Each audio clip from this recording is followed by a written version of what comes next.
Hi everyone. So it's bakery week. Um, we went to the French bakery downtown and a couple days ago, and I took some pictures, and I actually ate this piece of cake and felt guilty, but it was so good, strawberry cake. So my intention was to work on this one, but then I ended up with this one. So um, what we're going to do is do a watercolor with colored pencil overlay. And I put photographs of the steps that I've taken so far on the drawing I'm going to show you. But I also would love for you to look at the work of Wayne Thiebaud. And he was kind of famous for doing creamy cakes. He worked in a drugstore with a bakery counter and kind of got into drawing contemporary multiples of things like lipsticks and cakes and so on. He used oil paint, but we're going to use drawing materials. And you can do whatever medium you want, but my suggestion is watercolor or maybe ink pen and watercolor, such as a Pitt pen, and then some Prismacolor colored pencils on top. The paper that I used was Bristol paper, and the smooth surface is what I'm going to be using. It's very smooth, and I knew I was going to use pen first, so it takes the pen very well. It doesn't take the watercolor and the colored pencil quite as well, so be forewarned on that. The one that would work better is either a plate finish Arches watercolor, a hot press Arches watercolor paper, or a Bristol board that's a vellum surface, which is not quite as not quite as smooth. It's got a little tooth to it. So here's what I've been working on so far, and I just got some drips on my photo. So anyway, the first step I did was a gesture drawing, and I took still photos of some of those steps, and they'll be on the Google Classroom. And then I did, I started to do the contour, so I have a photo of that, and then finally went in with the Pitt pen, and I used an M, which is sort of a medium for this size paper. And then I put watercolor on, trying to leave some of the lights showing on it by lifting, and I'm going to show you on one of these how I would do that. And then finally I did some colored pencil. The whites didn't stay as white as I wanted them to, so I went in and did a little cheating thing. I don't know if it's cheating or not, and used the white pen that's a Uniball Signo, or what really works good is a good old whiteout pen, a Bic whiteout pen. So, and these little splotches right here are just little drips at the magic moment when the paint is kind of half dry and the shine is gone. You put a little drop in there, and it created these little bumps on the candy on top. This is the photo a little more clearly. I don't know if you can see that, but I was working from the photo on my iPad, so that showed it a little easier than this printed photo. Okay, so what I'm going to do is put some watercolor on this one, and then I'll put a little colored pencil on to show you.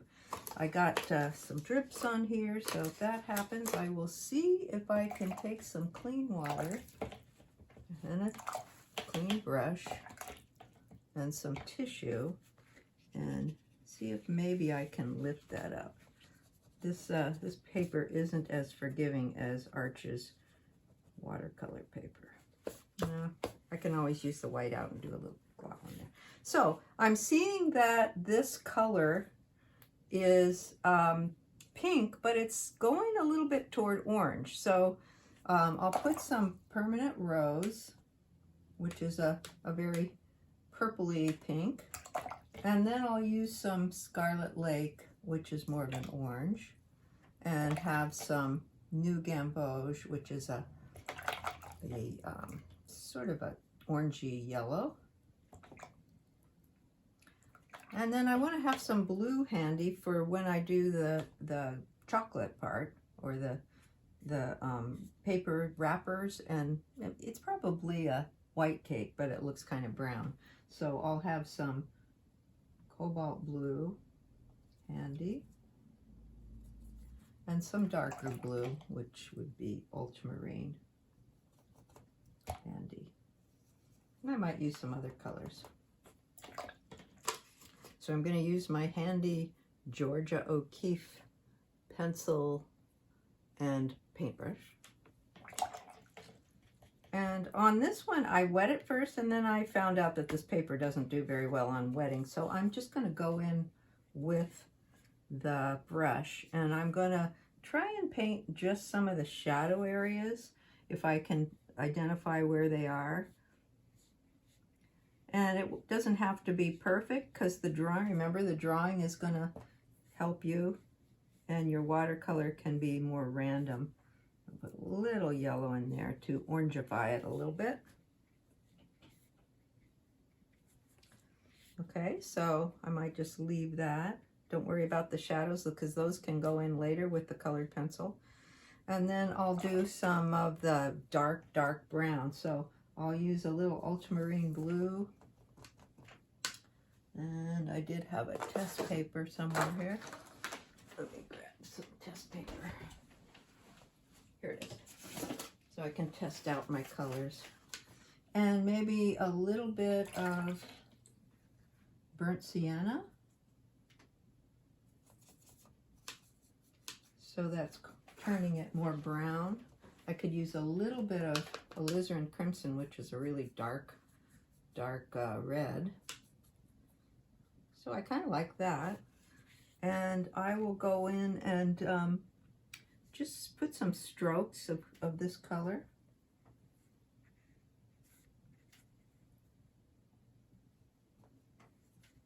Maybe change it up a little bit. Make it a little more warm in some places and a little more cool in other places.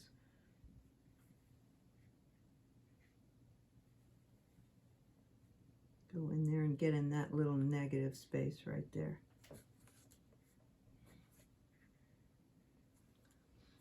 There wasn't a clear cast shadow or light source on this. It probably was coming from above, but I went ahead and identified a backlight because I saw the edges of this candy that's stuck on top has a light on it, so, and it looks dark facing us, so I'm thinking maybe I'll have the light source coming from behind a little bit.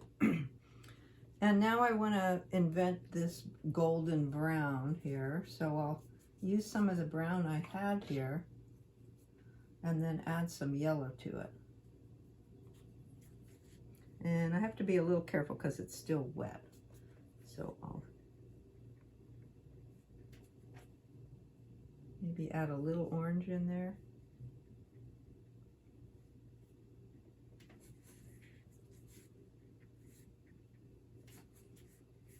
Okay.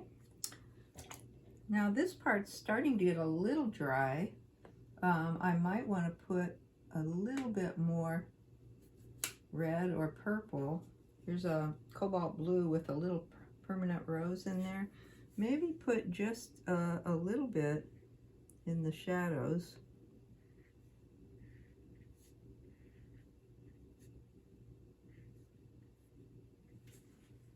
And then this front of the candy is reading quite purple. It isn't so much on these back candies, but I'm going to go ahead and put in some cobalt blue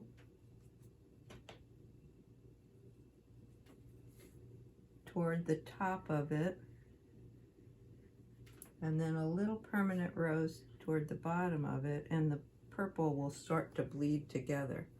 It does look a little bit like it's more purpley, especially I can see it on my iPad. Whoops. So it looks a little bit more purpley on the top of the candy.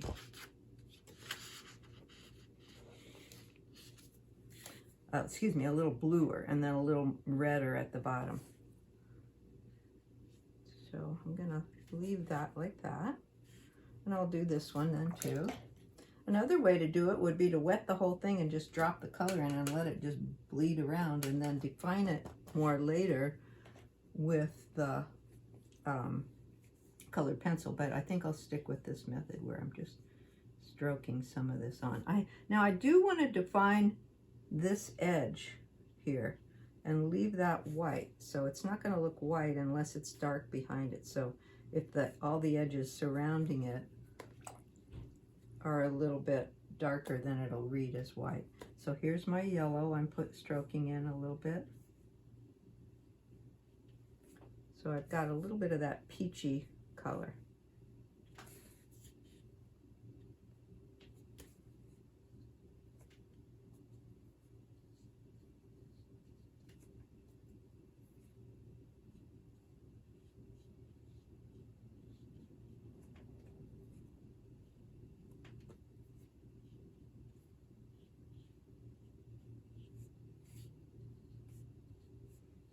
More of the red in there.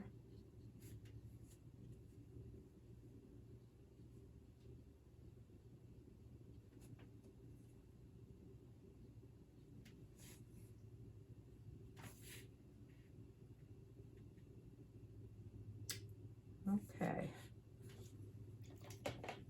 I think I'll blow dry this now.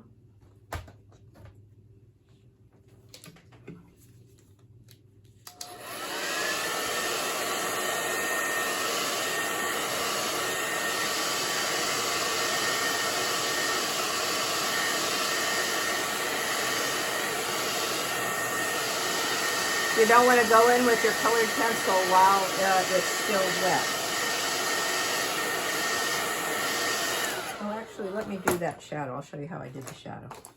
So I take my brush and I just kind of wet it underneath here. And then I added some of that cobalt blue right at the edge.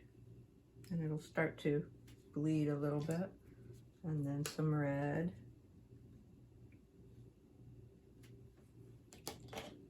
Oh, maybe some yellow.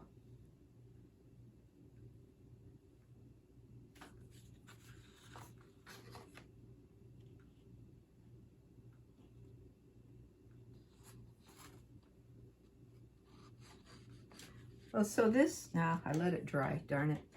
So I missed that moment. Let me put some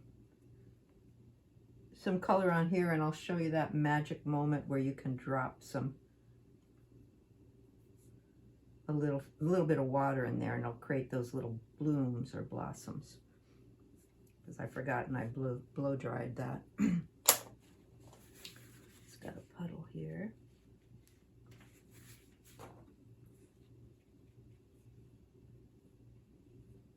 If you want your edge to be a little softer, not hard edge, you could hit the edge of it with a damp brush and soften. Okay, I'm going to watch for that. When the shine is gone, like I said, I think I missed that moment because I blow dried it. Yeah, it's not gonna do anything.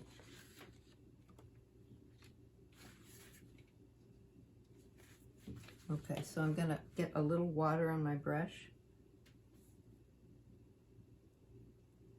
and it'll create these little mini blossoms. And that could read as the little sparkles. I could also use some salt maybe there. Maybe I'll try, let's see what it does at this point. I have some.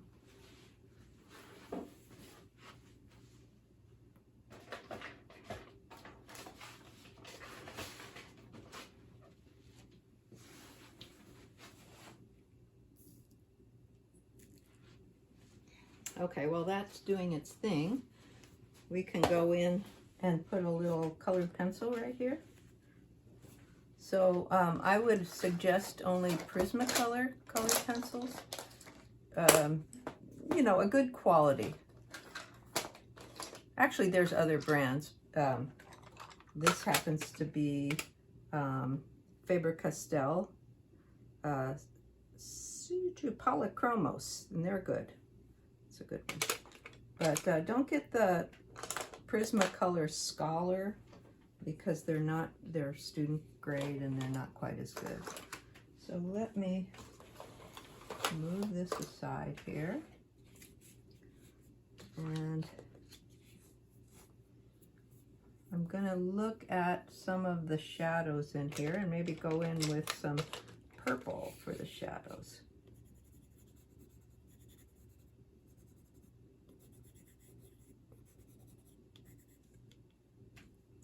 And I'm on this one, so I'm looking here. There's a little bit of red, so I'll go in with some red.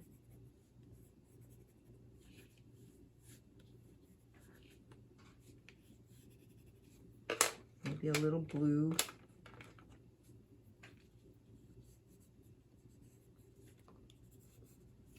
And some orange.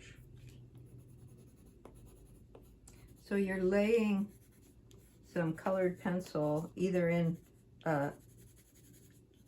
sort of an area where you're stroking it on, or you're doing it linear.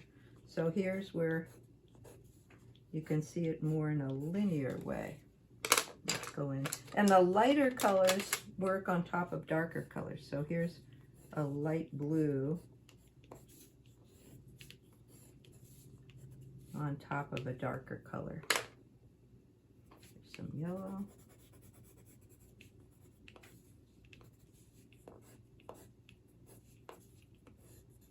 And I like when it kind of peeks off the side a little bit, which is what Wayne Thiebaud would do. He'd have those colorful outlines. Here's some pink in here.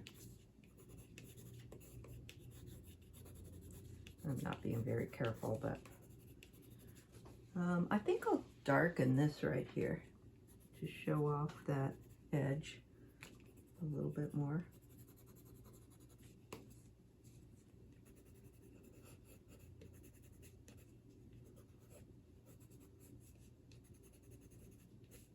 Now I have that light edge.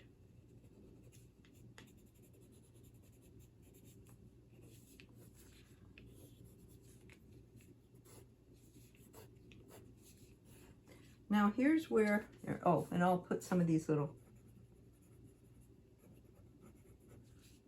candy things.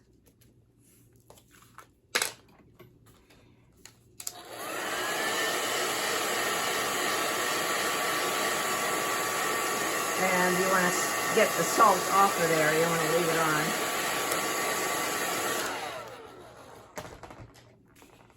So we'll go in with a little light purple and make some shadows on some of these little candies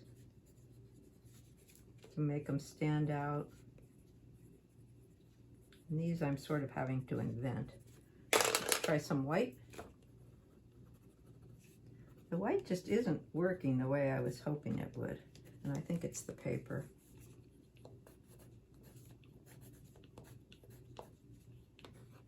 Because I do want to go now in and lift out some of these lights that are on here.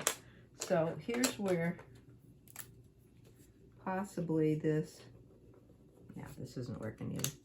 It's just too shiny of a paper. So I should have used the vellum finish. So on this, you squeeze it a little bit.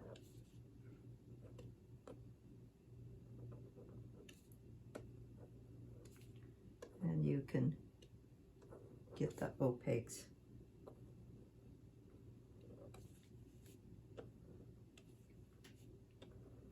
On the top edge where the light's hitting it.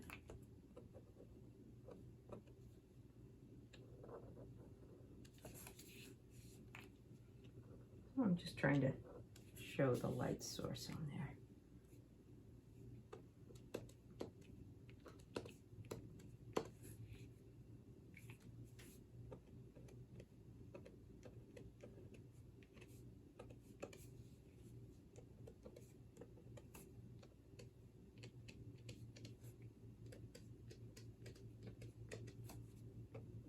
So we got some sparkly candy here.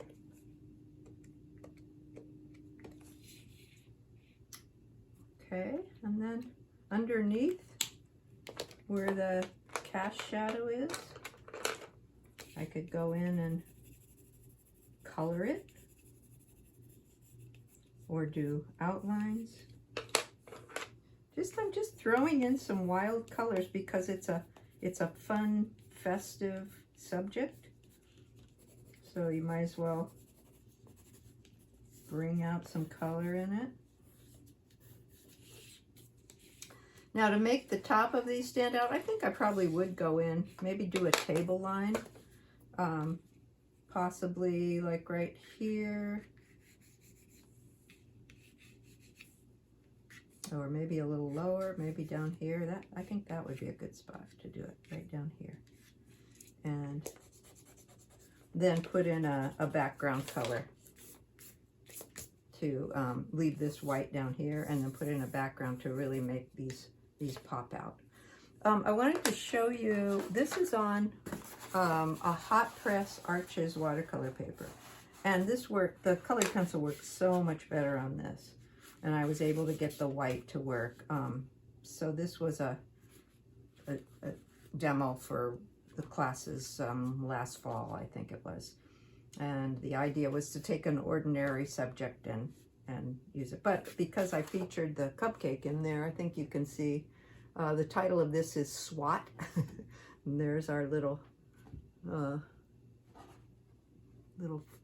fly. He's heading for the vice presidential debate, I think, right now. Okay, so that is it, and have lots of fun with this. I think you'll enjoy it, and you will see a whole bunch of photographs of examples from my sketchbooks with ink and watercolor, because I like to go draw on location at bakeries and so on. And there'll be some links to Pinterest pages also, especially Wayne Thiebaud. Okay, have fun.